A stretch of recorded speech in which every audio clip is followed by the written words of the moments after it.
ಯಾರ್ಯಾರ ಅವಶ್ಯಕತೆ ಇದೆ ಅಂತ ಸರ್ಕಾರ ಅಥವಾ ಜಿಲ್ಲಾ ಆಡಳಿತ ಜವಾಬ್ದಾರಿ ತಗೊಂಡು ಯಾರ ಅವಶ್ಯಕತೆ ಅಲ್ಲಿ ಕಾರ್ಯಕ್ರಮಕ್ಕೆ ಅವಶ್ಯಕತೆ ಇದೆ ಅವ್ರನ್ನ ಕರೆಸ್ಕೊಂಡಿದ್ದಾರೆ.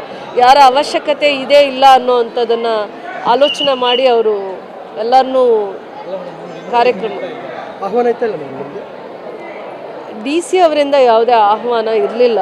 ಕಾರ್ಯಕ್ರಮದ ಬಗ್ಗೆ ಮಾಹಿತಿ ಇತ್ತು ಬಿಟ್ಟರೆ DC ಅವರು ಯಾವುದೇ ಒಂದು ಆಹ್ವಾನ ಅಥವಾ ಜಿಲ್ಲಾ ಆಡಳಿತದಿಂದ ಯಾವುದೇ ಒಂದು ಆಹ್ವಾನ ನನಗೆ ಇರಲಿಲ್ಲ. ವಿಶೇಷ ಅನುದಾನ ಬಳಕೆ ಮಾಡಿಕೊಂಡು ಕಾರ್ಯಕ್ರಮ ಮಾಡಿರ್ತಕ್ಕಂಥದ್ದು ನಿಮಗೆ ಆಹ್ವಾನ ಇಲ್ಲ ಅಂತಂದರೆ ಎಲ್ಲೋ ಒಂದು ಕಡೆ ನಿಮ್ಮನ್ನು ಇವತ್ತು ಜಿಲ್ಲಾಡಳಿತ ನಿರ್ಲಕ್ಷ್ಯ ಮಾಡ್ತಾರೆ. ಇವತ್ತು ವಿಶೇಷವಾಗಿರುವಂಥ ದಿನ.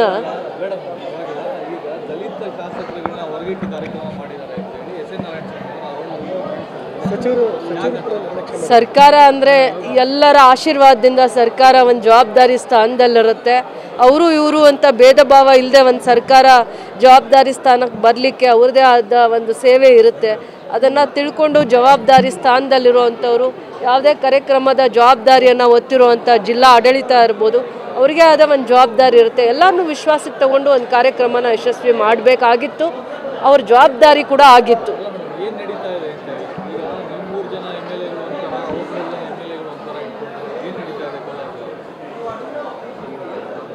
ಏನು ದೇವರ ಆಶೀರ್ವಾದ ಮಾಡಬೇಕು, ಜನ ಆಶೀರ್ವಾದ ಮಾಡಿದ್ದಾಗಿದೆ, ದೇವರ ಆಶೀರ್ವಾದ ಮಾಡಿದ್ದಾಗಿದೆ.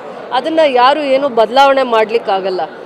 ಜವಾಬ್ದಾರಿಯಿಂದ ಜಿಲ್ಲೆ ಹಂತದಲ್ಲಿ ಏನಾದರೂ ಕಾರ್ಯಕ್ರಮಗಳನ್ನ ಮಾಡಬೇಕಂದ್ರೂ ಜಿಲ್ಲೆಯ ಜವಾಬ್ದಾರಿ ಸ್ಥಾನದಲ್ಲಿರುವಂಥವರು ಜಿಲ್ಲೆಗೆ ಅಭಿವೃದ್ಧಿ ಮಾಡಬೇಕಂದ್ರೆ ಅಥವಾ ಬಜೆಟಲ್ಲಿ ಏನಾದರೂ ಕಾರ್ಯಕ್ರಮಗಳನ್ನ ಘೋಷಣೆ ಮಾಡಬೇಕಂದ್ರೆ ಮುಂಚಿತವಾಗಿ ಕೆಲವೊಂದು ಸಂದರ್ಭದಲ್ಲಿ ಎಲ್ಲರನ್ನೂ ವಿಶ್ವಾಸಕ್ಕೆ ತಗೊಂಡು ಕೆಲವೊಂದು ವಿಚಾರಗಳನ್ನ ಚರ್ಚೆ ಮಾಡಿ ಜಿಲ್ಲೆಯ ಅವಶ್ಯಕತೆಗಳೇನು, ಬೇಡಿಕೆಗಳೇನು, ಕುಂದುಕೊರತೆಗಳೇನು, ಯಾವ ರೀತಿ ಎಲ್ಲರನ್ನೂ ವಿಶ್ವಾಸಕ್ಕೆ ತಗೊಂಡು ಮಾಡೋ ಅಂಥದ್ರಲ್ಲಿ ಎಲ್ಲೋ ಒಂದು ಕಡೆ ಜಿಲ್ಲಾ ಆಡಳಿತ ತನ್ನ ಜವಾಬ್ದಾರಿಯನ್ನು ನಡ್ಕೊಳ್ಳಿಲ್ಲ ಅನ್ನುವಂಥದ್ದು ಅಭಿಪ್ರಾಯ ನನಗಿದೆ. ಮೇಡಮ್, ಈಗ ಬಜೆಟ್ ಸಭೆಗೆ ನಿಮ್ಮನ್ನು ಆಹ್ವಾನ ಮಾಡಿ